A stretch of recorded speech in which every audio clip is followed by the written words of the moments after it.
Ni satu. Ni memang paling awal ni. Tu pokok ni memang buah dalam ada dalam 300 kilo, 200 kilo. Ni bulan 11 insya-Allah dah jatuh ni. Kita dah pasang tali semua dah. Ni buah-buah yang untuk bulan 11 ni. Buah banyak ni, bulat-bulat ni, isi penuh buah hati. Okey, untuk bulan 11 ni durian bentong kita menjadi tahun ni 11 12 kita akan buat offer durian harga mampu milik dekat Putrajaya setiap hari. Okey, alhamdulillah. Okeylah, dalam konteks kita tahun ni insya-Allah menjadi. Ni semua buah yang dijangka bulan 11 jatuh. Okey, yang ni pokok tua.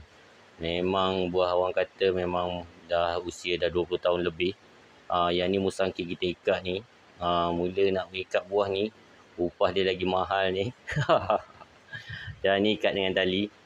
Okey, jangka bulan 11 12 buah ni akan jatuh. Dan kita nak dalam proses mengikat.